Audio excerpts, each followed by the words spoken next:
கோவிலில் இருக்க ஓவியங்கள் எல்லாம் சும்மா டெக்கரேஷனுக்காக இல்லை, ஒவ்வொரு ஓவியமும் ஒவ்வொரு கதையை சொல்லுது. சில ஓவியங்களில் ராஜராஜ சோழனோட லைஃப் ஸ்டோரி பற்றியும், வார் சீன்ஸ், பூஜா எப்படியெல்லாம் நடத்தணும் அப்படின்ற மாதிரி ட்ரா பண்ணியிருக்காங்க. 1000 இயர்ஸ் முன்னாடி எந்த ஒரு கெமிக்கல் பெயிண்ட்ஸும் கிடையாது. அவங்க எப்படி ட்ரா பண்ணியிருப்பாங்க? இயற்கை நிறங்களை தான் பயன்படுத்தினாங்க.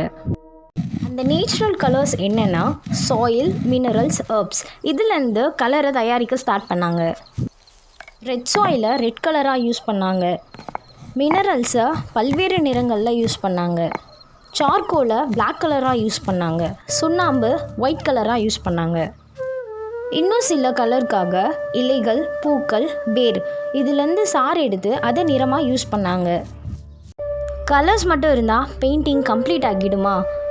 இல்லை, அது வாலில் நல்லா ஸ்டிஃபாக இருக்கணும். அதுக்காக சுண்ணாம்பு கலவை, மரப்பிசின் அதாவது மரச்சாறு இதெல்லாம் நிறத்தில் கலந்து சுவரில் உறுதியாக ஒட்டுற மாதிரி செஞ்சாங்க. அவங்க எப்போ ட்ரா பண்ணாங்கன்னா சுவர் நல்லா ஈரமாக இருக்கிறப்ப ட்ரா பண்ணாங்க. இதனால் நிறம் சுவரோடு நல்லா கலந்து விடும், எளிதில் அழியாது. இன்னும் எப்படி சில பெயிண்டிங் அழியாமல் இருக்குது? அதில் அவங்க யூஸ் பண்ண இயற்கை நிறங்கள் நீண்ட நாள் நிலைச்சிருக்கு. சுண்ணாம்பு அடுக்கு வலிமையானது. கோவிலுக்குள்ளே இருக்கிற சூழல் ரொம்ப ட்ரையாக இருக்கிறதுனால தான் இன்னும் 1000 ஆண்டுகள் ஆகியும் சில ஓவியங்கள் தெளிவாக இருக்குது. இந்த ஓவியங்கள் ரொம்ப சாதாரண ஓவியம் இல்லை, இயற்கை நிறங்கள் ப்ளஸ் அறிவார்ந்த முறை. நம்ம பார்த்த மாதிரி பெயிண்டிங் இன்னமும் விசிபிளாக இருக்கிறதுக்கு நேச்சுரல் எக்ஸ்ட்ராக்ட்லேருந்து கலர் எடுத்ததும், binding material and painting techniques இதெல்லாம் தான் ரீசன்.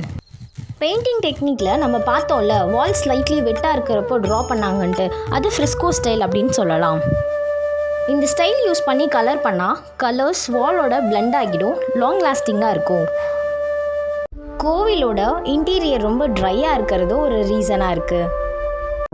இந்த கோவிலில் இருக்கும் கல்வெட்டுகள் சும்மா எழுத்துக்கள் கிடையாது, அது 1000 ஆண்டுகளுக்கு முன் வாழ்ந்த மக்களின் உண்மையான பதிவுகள். சில கல்வெட்டுகளில் ராஜராஜ சோழன் கொடுத்த தானங்கள், கோவிலில் வேலை செய்தவர்களின் பெயர், தினசரி நிகழ்வுகள் கூட பதிவு செய்யப்பட்டிருந்தது.